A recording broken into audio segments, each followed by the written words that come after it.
قرآن میں کہا ان کو ساتھ لے کے جا.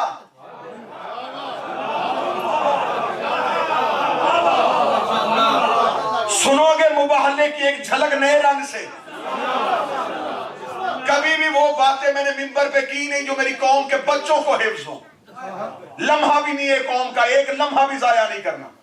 یہ لمحہ تم نے مجھے نہیں دیا، حسین ابن علی کو دیا ہے. اور حسین کی امانت میں خیانت کرنے والا لعنتی ہوتا ہے. لہٰذا میں تمہاری اس امانت میں کوئی خیانت نہیں. آؤ میں تمہیں مباہلے کی ایک نئی جھلک سناؤں. انہوں نے کہہ دیا کہ نبوت، ہم تجھے نبی نہیں مانتے، یہ گھر سے قافلہ لے کے چلتے. میرے مولا یہ نبوت بچانے کے لیے جا رہے ہیں، تو صرف علی لے جا. صرف حسن بھی چلے جاتے تو نبوت بچ جاتی. مولوی نے یہ کہا کہ نبوت بچانے کے لیے قافلہ گیا، صرف نبوت بچانے کے لیے نہیں گیا تھا. آؤ میں تمہیں مباہلے کی جھلک سناؤں. عیسائیوں نے کہا تھا کہ تو اللہ کا نبی نہیں ہے. یہ گھر سے ان کو ساتھ لے کے کاروان توحید کو ساتھ لے کے چلا گیا. یا رسول اللہ، انہوں نے کہا ہے تو اللہ کا نبی نہیں ہے، تو اللہ سے کیا کوئی معجزہ دکھا دیتا. یہ عیسائی تجھے نبی مان لیتے، تو معجزہ دکھا دیتا یہ پھر بھی تجھے نبی مانتے. علی تلوار لے کے آ جاتا یہ پھر بھی نبی مان لیتے. حسن بد دعا کر دیتا یہ پھر بھی نبی مان لیتے. آخر تو ان کو ساتھ لے کے کیوں آیا ہے؟ نبی نے کہا عیسائیوں کو اسلام کے ماضی پہ یقین ہے، یہ عیسیٰ پہ یقین کرتے ہیں، مجھ پہ نہیں کرتے.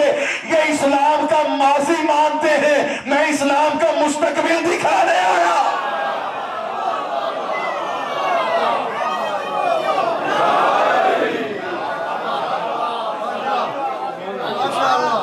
یہ ماضی مانتے ہیں، میں مستقبل دکھا رہا ہوں. لڑائیاں دو طرح کی ہوتی ہیں اسلام میں، دو ہی لڑائیاں، ایک مقابلہ ایک مباہلہ. مقابلہ تلوار سے ہوتا ہے، مباہلہ کردار سے ہوتا ہے. مباہلے میں تلوار چاہیے ہوتی تو علی پیچھے نہ ہوتے.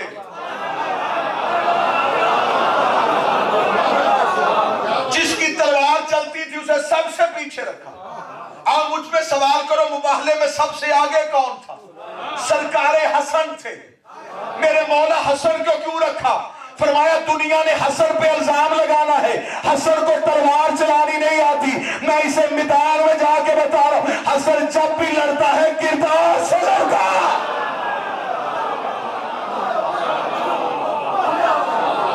یہ افراد نہیں جا رہے تھے، یہ اسلام کا مستقبل جا رہا تھا. کیونکہ وہاں ہونی تھی جھوٹوں پہ لعنت. یہ گھر سے پان چل پڑے. سیدہ نے کہا تم نے مباہلے کی تفسیر ہی غلط کر دی. تم نے کہا نبوت بچانے کے لیے گئے، ہم جھوٹوں کے مقابلے پہ گئے تھے. گھر سے پان اس لیے گئے تھے کہ دنیا کو بتا دیں کہ جو محمد کے مقابلے پہ آئے وہ بھی جھوٹا ہوتا ہے، جو علی کے مقابلے پہ آئے وہ بھی جھوٹا ہوتا ہے، جو زہرا کے مقابلے پہ آئے وہ بھی جھوٹا ہوتا ہے، جو حسن کے مقابلے پہ آئے وہ بھی جھوٹا ہوتا ہے، جو حسین کے مقابلے پہ آئے وہ بھی جھوٹا ہوتا ہے. مباہلہ نہیں ہو رہا تھا، تبرے کی تفسیر ہو رہی تھی.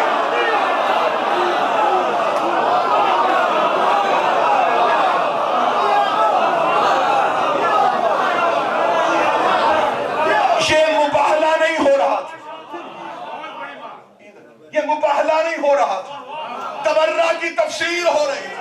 شہزادی نے کہا میں مباہلے میں نبوت بچانے نہیں گئی، جھوٹے دکھانے گئی ہوں. میرا مولا مجھے جگر دے دے کہ اگلا جملہ میں دے سکوں تم قبول کرو. بی بی نے کہا تم نے مباہلہ بھی غلط سمجھا، تم نے فتق بھی غلط سمجھا. میں دربار میں حق مانگنے نہیں گئی تھی، جھوٹے پہ لعنت کرنے گئی.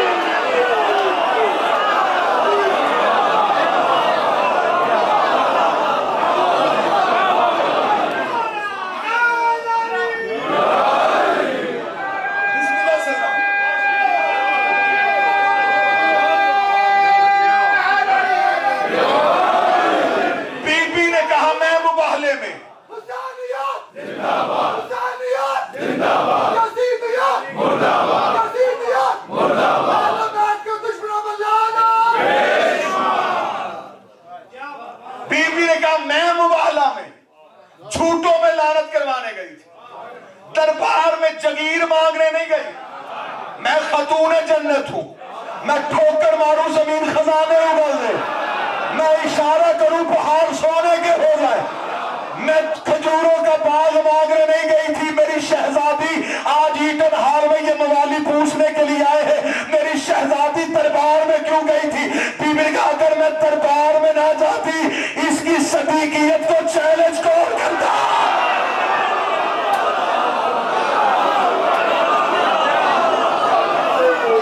میں چیلنج کرنے گئی تھی. بی بی نے دربار میں کھڑے ہو کے طریق ساتھ جملہ کہا. بی بی نے کہا صداقت ہمارے گھر میں آئی تھی، تم نے منبر پہ صدیق ہونے کا دعویٰ کیا. میں اپنی صداقت پہ قرآن کی آیت دکھاتی ہوں، تو کوئی روایت دکھا.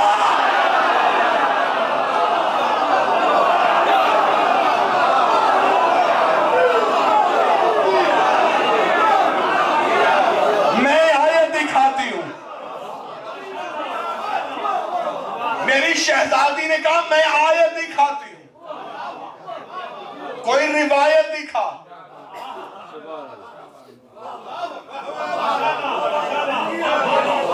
یہ 5 اسلام کا مستقبل بن کے گئے تھے.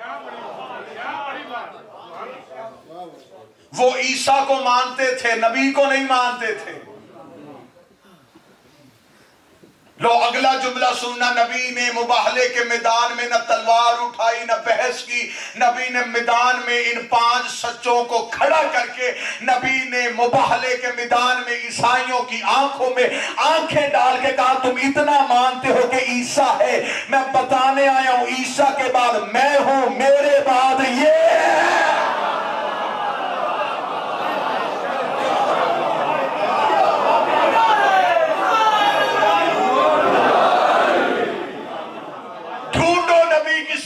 میں اسلام جس کے پاس نبی کی کامل سیرت ہو سمجھ جاؤ کہ وہی اسلام. کہاں سے ڈھونڈے؟ فرمایا اسلام کی پہلی دعوت سے ڈھونڈو. 2 اجتماع ہوئے ہیں اسلام میں. ایک ابتدا میں ہوا،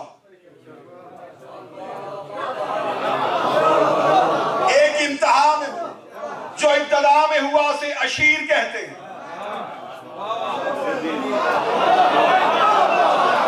جو انتہا پہ ہوا اسے غدیر کہتے ہیں. وہاں بھی مجمع تھا، یہاں بھی مجمع تھا. وہ کافروں کا رش تھا، یہ مسلمانوں کا رش تھا. اب بھی کوئی بندہ چپ رہے اس کی اپنی مرضی. وہاں اللہ رسالت منوانا چاہتا تھا، یہاں ولایت منوانا چاہتا تھا.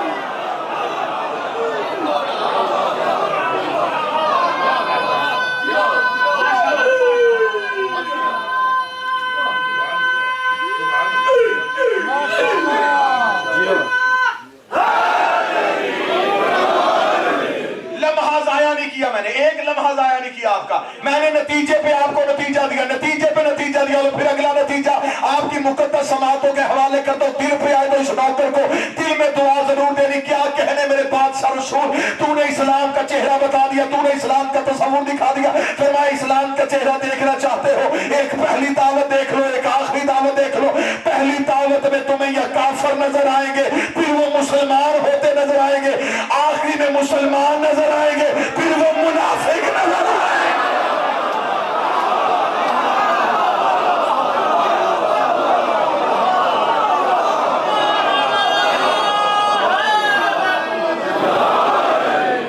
پہلی دعوت کافروں کو بے نقاب کرنے آئی تھی،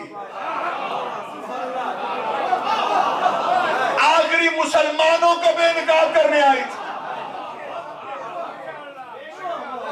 وہاں بھی رش تھا، یہاں بھی رش تھا.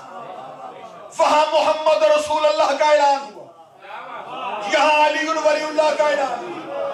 وہاں محمد رسول اللہ کے علی ولی اللہ اٹھا.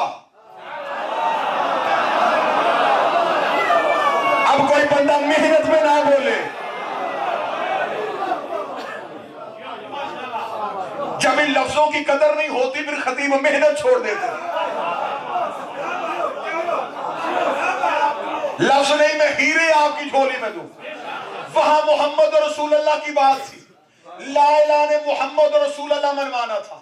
علی ولی اللہ کو اٹھایا، تو کہہ کے یہ اللہ کا رسول ہے، وہاں لا الہ الا محمد رسول اللہ، تو کہہ یہ اللہ کا ولی ہے، لیکن محمد رسول اللہ میں اور علی ولی اللہ میں اتنا فرق تھا کہ عشیر میں خدا نے علی سے نہیں کہا کہ اگر آج تو نے محمد نہ بچایا تو تو نے کچھ بھی نہیں بچایا، علی کے لیے محمد سے کہا اگر آج تو نے علی نہ پہنچایا کچھ بھی نہیں بچا۔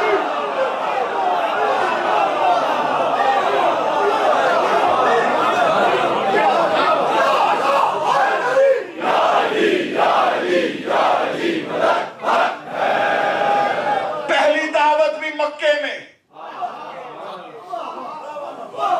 آخری بھی مکے میں۔ جملہ بدلوں گا، شاید 2 4 5 بندے سمجھ لیں۔ پہلی دعوت ابو طالب کے گھر کے اندر ہوئی، دوسری گھر سے نکل کے ہوئی۔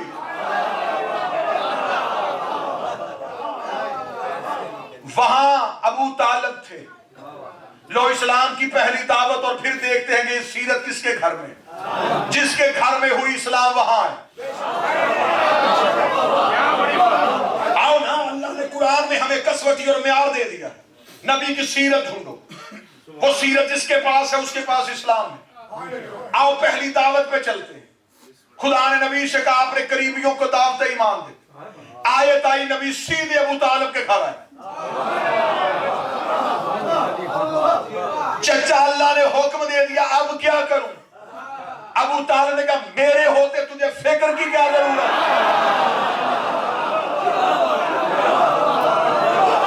جو ہاتھ نیچے رہ گیا ان کے لیے جملہ کہہ دیتا ہوں، جو امت کو فکروں سے بچائے اسے محمد کہتے ہیں، جو محمد کو فکروں سے بچائے اسے ابو طالب کہتے ہیں۔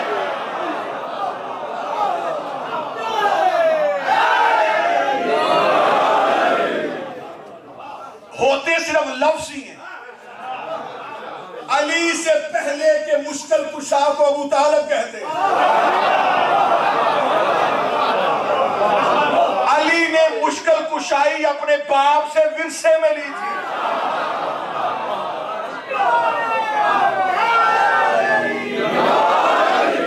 علی سے پہلے نبی کے مشکل کشا حضرت عمران تھے، بیضۃ البلد تھے، متولی کعبہ تھے، سردار حرم تھے، ذریت ابراہیم تھے، فرزند اسماعیل تھے، کعبے کی چابی اس کے گھر تھی، محمد کا نکاح خان تھا، مربی اسلام تھا، جس کے بڑھاپے کے سائے میں اسلام کی یتیمی نے جوانی کے انداز سیکھے تھے۔ اگلا جملہ کہوں، جس کی انگلی پکڑ کے اسلام نے چلنا سیکھا،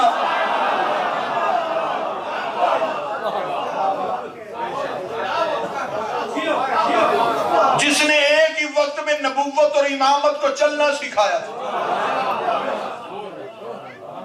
جس کی انگلی پکڑ کے نبی چلتے تھے۔ ابو طالب ہاتھ پکڑ کے چلاتے نہیں تھے، نبی انگلی پکڑ کے چلتے تھے۔ جسے ادب سے محبت ہے ان کے لیے جملہ کہہ دیتے، جس کی ایک انگلی رسالت کے پورے پنجے میں آئے اسے ابو طالب کہتے ہیں۔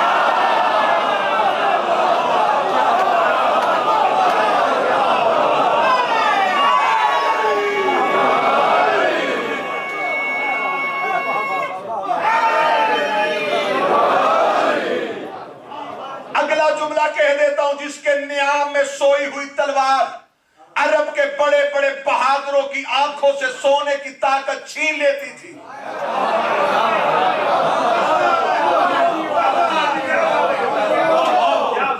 جو شجاعت میں عباس کا بھی دادا تھا۔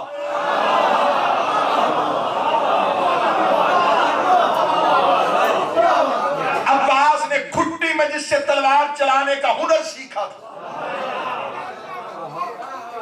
جس کا حسن دے کے یوسف شرماتا تھا،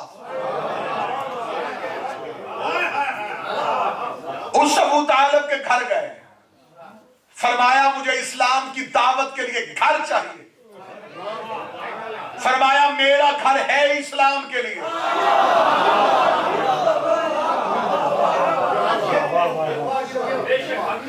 اپنے بیٹوں میں سے سب سے چھوٹے کو اٹھایا، مجھے نہیں سمجھ آتی میں کہاں جا کے ابو طالب کا فضائل پڑھوں.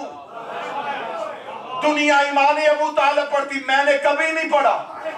میں فضائل ابو طالب پڑھتا ہوں. ایمان ابو طالب وہ پڑھتا ہے جس کی نسلیں مشکوک ہوتی ہیں، جس کا شجرہ مشکوک ہوتا ہے. میں فضائل ابو طالب پڑھوں گا.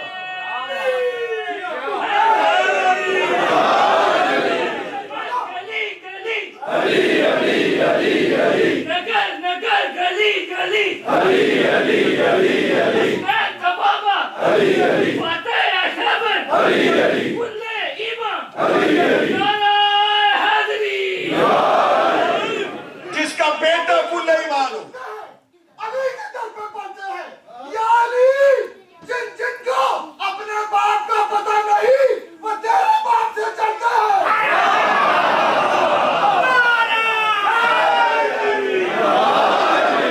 جس کا بیٹا کل ایمان ہو. کیا کہنے مولوی تیرے، تو نے بچوں کو یہ بتا دیا صفائی نصف ایمان ہے، یہ نہیں بتایا کہ کل ایمان کون ہے.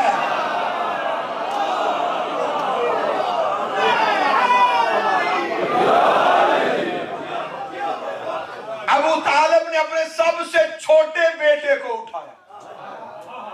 اب جو دیواروں کے ساتھ بیٹھے ہو تم بولو، جس کا چھوٹا علی ہو اس کا بڑا کیا ہو.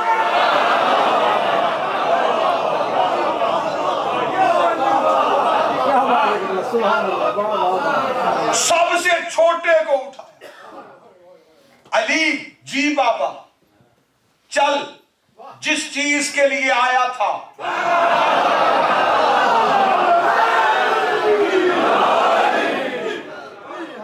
اٹھ وہ کام شروع کرے. یہ اعلان کرے گا تو نے تائید کرنی ہے. کل وہ اعلان کرے گا اور وہ تائید کرے گا.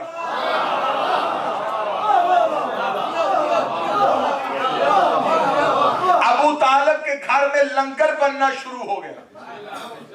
اعلان ہو گیا کہ آؤ ابو طالب کے گھر مجلس ہے.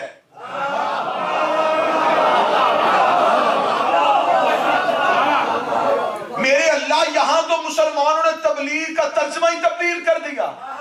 تو نے نبی سے کہا تھا تبلیغ کر، نبی کو چاہیے تھا گھر سے بستر اٹھاتے.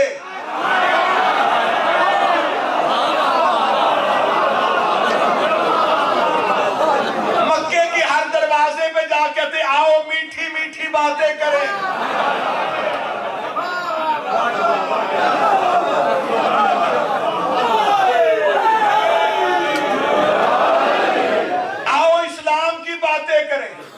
ایک ایک گھر پہ جاتے اسے تبلیغ کہتے ہیں.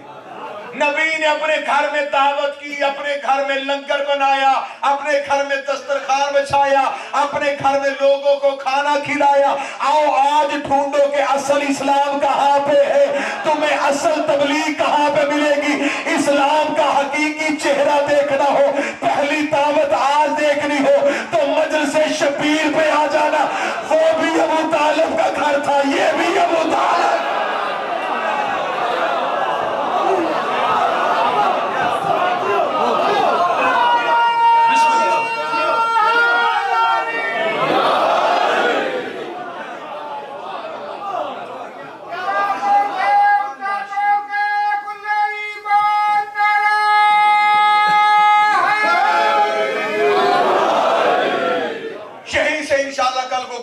مسلسل کریں گے. لیکن پھر میری گزارش میرے بھائی صحیح صاحب سے 9:30 بجے پورے، تاکہ پابندی وقت کے ساتھ یہ مواد، یہ میٹر ان 10 دنوں میں اپنی قوم کے حوالے کر سکوں. ہمیں پہنچنا ہے اشیر سے غدیر تک اور پھر غدیر سے کربلا تک. سفر بڑا کٹھن ہے، رستے میں بہت سے موڑ ایسے آئیں گے جہاں پہ ہمیں طریق کی آنکھوں میں آنکھیں ڈالیں. ہمیں خون حسین کا حساب لینا. ہم انتقام نہیں لے سکتے، انتقام وہ لے گا، کیونکہ یہ انتقام حسین کا نہیں، توحید کا انتقام. وارث توحید لے گا، منتقم اللہ لے گا، اللہ کا انتقام لینے والا. ہم حساب مانگ رہے ہیں دنیا سے. رکھو مسلمانوں سروں پہ قرآن، کیوں تم نے آج اتارا جنگل میں نبی کا بیٹا؟ آج 2 محرم ورود کربلا، آج حسین بہنے لے کے صحرا میں چلا گیا۔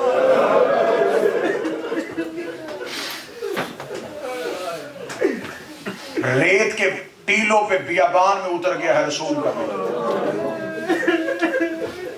یہ کربلا کی بستی عام نہیں، یہ وہ بستی ہے جہاں سے نبی چلتے ہوئے ڈر جاتے تھے۔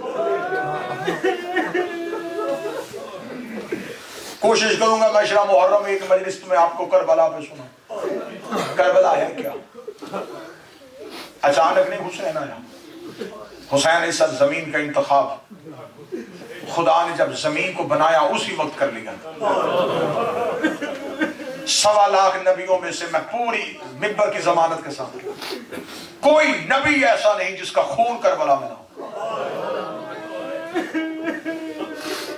ہر نبی کربلا سے گزرا، ہر نبی کا خون کربلا میں گرا۔ نبی گھوڑوں سے گرے، نبی پتھر کے ساتھ ٹھوکر کھا کے آوازیں دے کے کہا میرے اللہ کوئی خطا ہوئی؟ فرمایا خطا نہ ہوئی، زمین کربلا ہے۔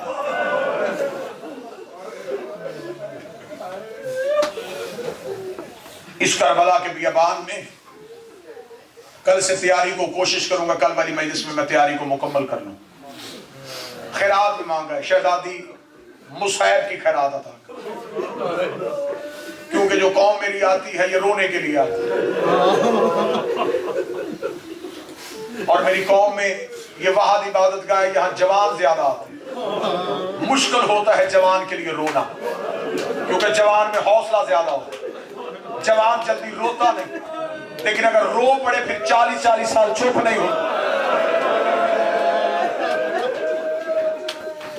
میرا مولا آپ کو صحت کاملہ عطا فرمائے، میری شہزادی کونین ان بزرگوں کا سایہ ہمارے سروں پہ رکھے۔ بابا اشفاق شاہ جی، بانِ شاہ جی، امانت شاہ صاحب، فروخ صاحب، یہ سارا پریوار عزائی پریوار آباد ہے۔ میرا بھائی صحیح جائے گا، میرا مالک بچوں کے نصیب نہیں، جتنے تم آئے ہو عزاداری، یہ عزا کا خاندان ہے، ہم ایک خاندان ہیں، ہم خاندان عزاداری۔ میرا مولا تم تمام کو قائم اور دائم رکھے۔ حسین اترا ہے نا کربلا، کربلا کے ٹیلوں پہ جب آئے نا سیدوں کے، حر نے آ کے حسین کے گھوڑے کے لجام، حسین کے گھوڑے کے لجام میں ہاتھ ڈالا تو حسین کی آواز ہے، حر تیری ماں تیری ماتم پہ روئے۔ اتنا کہنا تھا، حر نے حسین کے گھوڑے کی لجام چھوڑی، حر نے اپنی مٹھیوں کو بھینچا، اپنی آنکھوں کو بند کیا۔ حسین نے کہا حر تو نے جواب کیوں نہیں دیا؟ حر رو کے کہا تھا میں تیری ماں پہ سوائے درود کے کچھ نہیں پڑھ سکتا۔ اتنا کہنا تھا، عباس نے گھوڑے کی زین چھوڑ دی، حر کے سامنے آ کے کھڑا ہو گیا، دیکھ کے کہنے لگا مولا یہ قاتل ہے۔ فرمایا قاتل ہوتا میری ماں کا حیا نہ کرتا، عباس اس نے میری ماں کا حیا کیا ہے۔ اتنا جملہ کہنا تھا، یہ شہزادی پردے سے بولی، فرمایا فضا عباس ہے کہ حر کو میرا سلام دے۔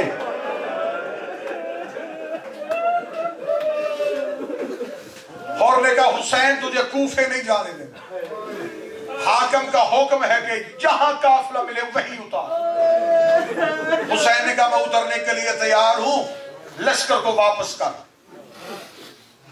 حر نے کہا ہم لڑنے نہیں آئے فرزند رسول، ہم نہیں لڑنا چاہتے تجھ سے، تو نبی کا بیٹا، وہ بدبخت ہے، وہ شرابی ہے، لیکن میں تیری فضیلت سے واقف ہوں۔ اس لشکر کا کمانڈر میں ہوں، جب تک میں کہوں گا نہیں ان میں سے کوئی تلوار نہیں اٹھائے گا۔ حسین اگر یہ لشکر کھڑا بھی ہے تجھے ڈرنا نہیں چاہیے، تجھے کوئی خوف نہیں اس لشکر سے۔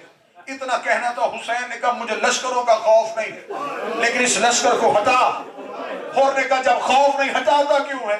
حسین نے کہا لشکر ہٹا، رش سے میری سکینہ گھبرا گئی۔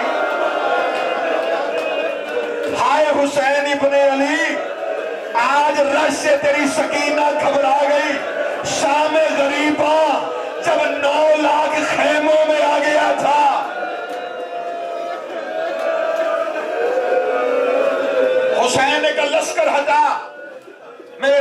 بطول کی بیٹیاں ہیں.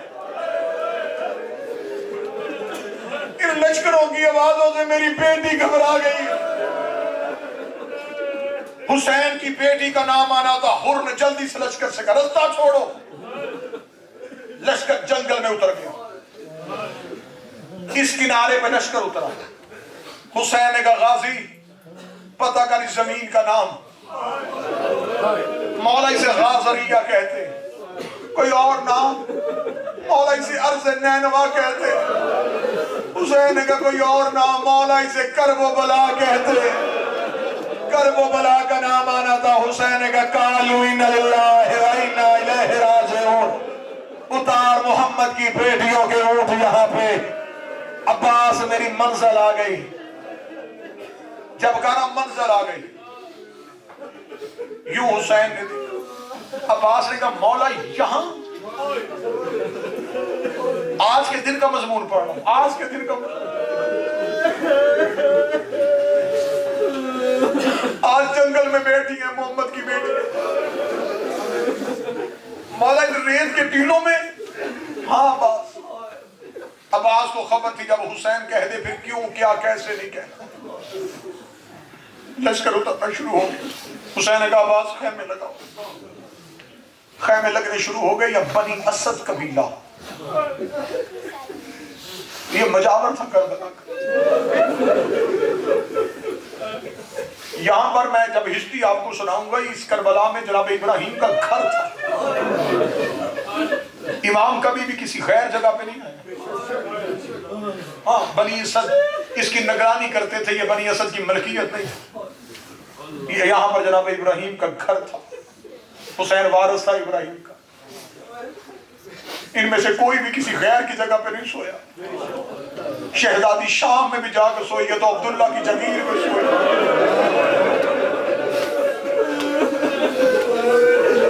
آج بھی میری شہزادی کا جہاں مدفن ہے نا, یہ جگیر عبداللہ ابن جعفر طیار کے نام پہ تھی.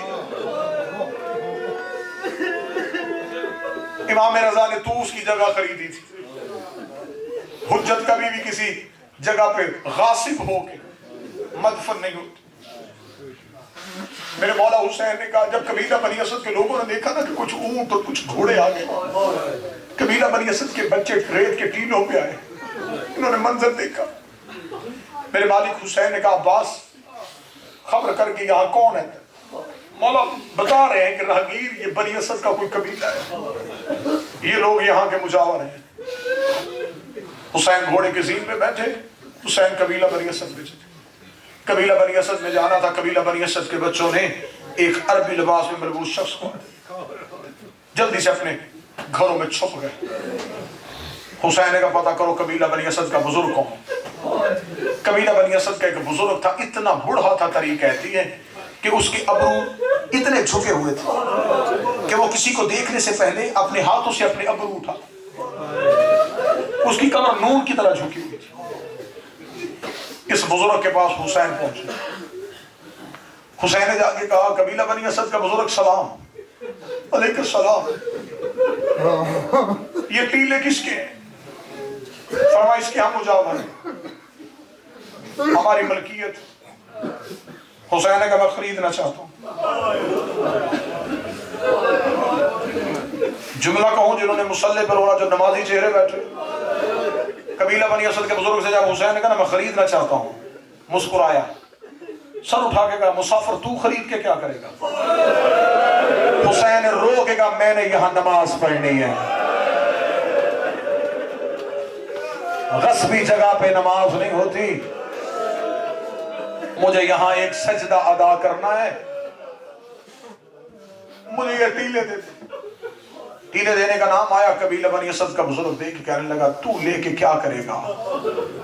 حسین نے کہا مجھے چند دنوں کے لیے چاہیے. اتنا جملہ کہنا تھا. قبیلہ بنی اسد کے بزرگ کا جتنی دیر رکنا چاہتے ہو پڑاؤ کرو, جب جانا چاہو چلے جانا. حسین نے کہا میرے کچھ لوگ جائیں گے, میں یہی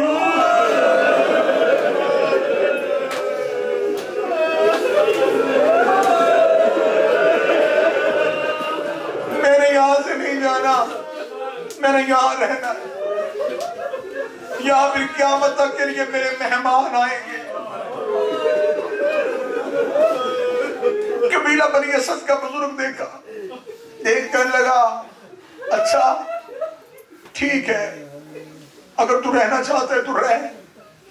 حسین نے کہا میں صرف تیرے قبیلے میں اس لیے آیا ہوں, آج ہے 2 محرم, میں تم سے جگہ خرید لوں گا, لیکن پھر بھی یہ گزرگاہ تو ہے نا, یہاں سے لوگ گزرتے, کوشش کرنا 8 دن کوئی مرد یہاں نہ آئے. جب کہا کوئی مرد یہاں نہ آئے, قبیلہ بنی اسد کے بزرگ نے کہا تجھے مردوں سے کوئی خوف ہے؟ حسین نے کہا میرے ساتھ میری پردہ دار بہنیں ہیں. بہنوں کا نام آنا تھا. بنی اسد کا بزرگ اٹھ کے کھڑا ہو گیا, دیکھ کے لگا مسافر مجھ سے نہیں پتا تیرا وطن کون سا ہے, میں یہ ہاتھ جوڑ کے کہتا ہوں جتنی جلدی ہو بہنیں لے کے یہاں سے چلا جا. جب کہنا یہاں سے بہنیں لے کے چلا جا, حسین روکے گا کیوں نہیں رکنے دیتا, دیکھ نا یہ جنگل مزدوروں کے رہنے کے قابل نہیں. اس جنگل میں کوئی مزدور نہیں رہ سکتی. جب اگر اس جنگل میں کوئی مزدور نہیں رک سکتی, حسین نے کہا کس لیے نہیں رک سکتی. اب میں جملہ کہنے لگا ہوں جتنی پردے میں میری مائیں بہنیں بیٹیاں بیٹھی ہیں, جب کہا یہاں کوئی مزدور کیوں نہیں رک سکتی. اس وقت قبیلہ بنی اسد کے بزرگ نے کہا مجھے نہیں پتا اس وادی میں کیا ہے, اس جنگل میں کیا ہے, لیکن میں اس قبیلے کا بزرگ ہوں, مجھے ساری رات نیند نہیں آتی, آدھی آدھی رات کو کسی مزدور کے رونے کی آواز آتی ہے.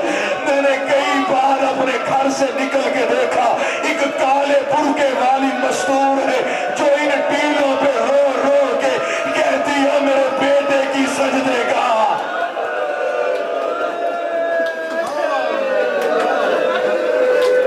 اجرکم اللہ, اجرکم اللہ, اجرکم اللہ. 2 جملے سن لو, 2 جملے سن لو. اچھا حسین نے رو کے کہا قبیلہ بنی اسد کا بزرگ مجھے یہ زمین بیچ,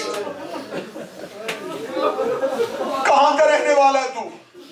حسین نے کہا المدینہ, مدینے کا رہنے والا. مدینے کا نام سنا, قبیلہ بنی اسد کا بزرگ اٹھا, مدینے کہاں رہتا ہے؟ محلہ بنی ہاشم. محلہ بنی ہاشم کا نام آنا تھا. بنی اسد کے بزرگ کا جسم میں تھر تھری آ گئی, جسم کانپنا شروع ہو گیا. کہنے لگا بنی ہاشم کے محلے میں تو سیدوں کے گھر ہے, وہاں تو نبی کا روزہ ہے, مجھے بتا محلہ بنی ہاشم میں تیرا گھر کس گلی میں ہے؟ حسین کی آواز ہے میرے گھر کا پتہ پوچھنا ہے. روزہ رسول میں جب شام ہوتی ہے نبی کے گنبد کا سایہ میرے ذہن میں آتا ہے. اتنا جملہ کہنا تھا, بنی اسد کا بزرگ گر گیا, کہنے لگا نبی کے گنبد کا سایہ تو زہرا کی حویلی میں آتا ہے. زہرا کی حویلی کا نام آنا تھا.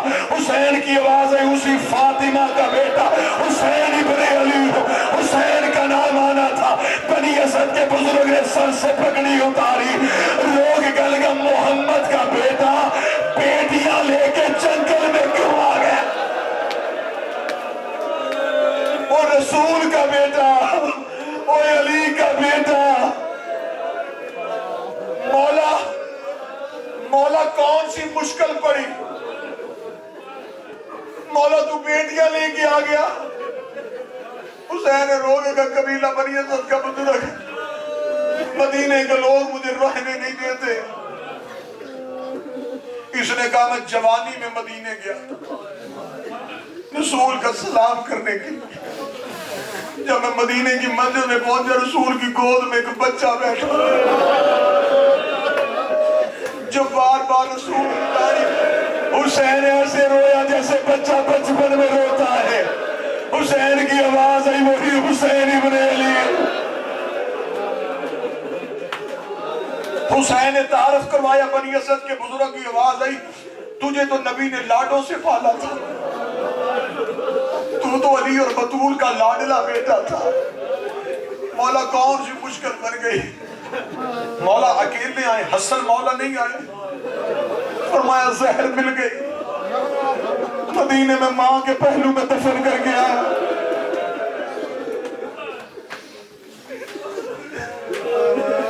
مولا مدینے کے مسلمانوں نے ساتھ نہیں دیا. حسین کی آواز ہے مجھے ہجرت کرنی تھی دین کی خاطر, اتنا جملہ کہنا تو بنی اسد کا بزرگ روتا روتا چپ ہوا، روتا روتا چپ ہو کے کہنے لگا حسین ابن علی مجھے ایک بات کا جواب دیجئے، مجھے کافی عرصہ ہو گیا میں مدینے نہیں گیا، لیکن کیونکہ یہ عراق کی گزرگاہ ہے، یہاں سے لوگ کوفے کے لیے جاتے ہیں، میں اکثر راہگیروں سے پوچھتا ہوں کوئی پانی پینے کے لیے آئے، کوئی رات رکنے کے لیے آئے، میں مدینے کی خبر پوچھتا ہوں۔ مجھے کسی نے بتایا تھا کہ علی نے بنی کلابیہ خاندان میں شادی کی تھی، اس بیوی میں سے ایک بیٹا ہے جس کا نام عباس ہے، مجھے پتا چلا وہ دیکھنے میں علی لگتا ہے، چلنے میں علی لگتا ہے، اس کی تلوار کا روب پورے عرب اور عجم میں ہے۔ مولا جب تجھے مدینے سے نکالا تیرا غازی کہا تھا، عباس کا نام آنا تھا، پچھلی کرسی سے عباس اٹھا، رو کے لگا اکیلا نہیں آیا، غازی ساتھ آیا، عباس ساتھ آیا۔ بنی اسد کے بزرگ نے کہا پھر ایسے نہیں، حسین تو امام ہے، کائنات کی ہر زمین امام کی ہوتی ہے، مولا یہ زمین تیری۔ حسین نے کہا نا بنی اسد کا بزرگ، میں نے تجھے کہا نہیں قیامت تک میرے مہمان آنے،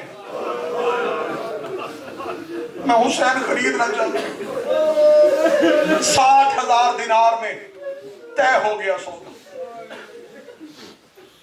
شہزادی سیدہ زینب کے خیمے میں جا کے حسین نے کہا تو ہے شریکت الحسین، تیری مرضی کے بغیر حسین قدم نہیں اٹھا۔ شہزادی اگر کہے علی کی بیٹی کربلا کی زمین 60,000 دینار میں خریدنے لگا، بی بی نے کہا حسین رک، مصلی پہ حسین کو بٹھایا، تبرکات کا صندوق 30,000 گن کے حسین کے ہاتھ میں رکھ، دیکھے گا تھی کربلا کی زمین ساری تو نے نہیں خریدنی، آدھی میں خریدتی ہوں آدھی تو خرید۔ اتنا کہنا تھا، حسین کی آواز آئی میں تیرے آن کے نام لکھواؤں، تیرے محمد کے نام لکھواؤں، رو کے کہتی نہ میرے آن کے نام کروا، نہ اپنے سجاد کے نام کروا، ایسے کر اکبر کے نام لکھوا دے، تیرا بھی بیٹا ہے میرا بھی بیٹا۔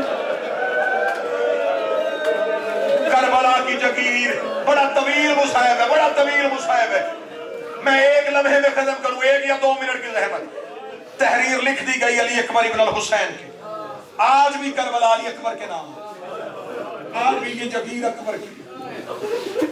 یہی تو شہزادی کہتی رہی کہ اکبر کی جگیر، بھائیوں کی جگیر میں بہن کو تماچے لگتے ہیں۔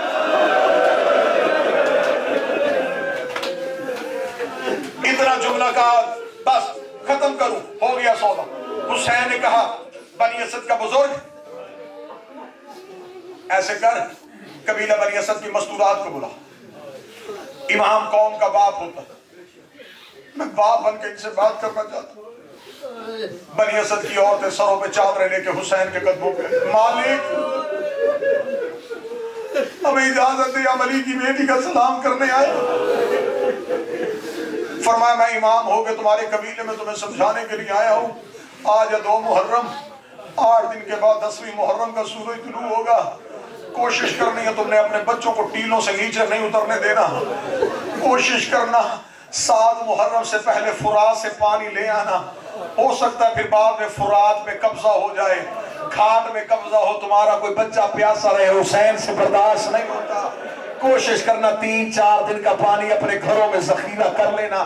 حسین سمجھاتے گئے، بنی اسد کی عورتیں آمین کہتی گئی، حسین بتاتا گیا، یہ قبول کرتی نہیں۔ یک لگت حسین کی آواز آئی، جب 10ویں محرم کا دن طلوع ہو تم اپنے گھروں میں مصلی بچھا کے بیٹھ جانا، تم نے ریت کے ٹیلوں سے نیچے نہیں اترنا۔ جب 10ویں محرم کی شام ہو جائے، یہاں پر فوجوں کا رش ہوگا، لشکروں کا شور ہوگا، ہو سکتا ہے تمہارے مرد کسی خوف کی وجہ سے نہ آ سکے، شام غریبہ جب 10 محرم کی شام آئے، تم پانی بھرنے کے بہانے ریت کے ٹیلوں سے اترنا، یہاں پہ چند لاشیں پڑی ہوئی ہوں گی، تم ریت اٹھا کے لاشوں پہ ڈالتی جانا، میں تمہاری جنت کا ضامن۔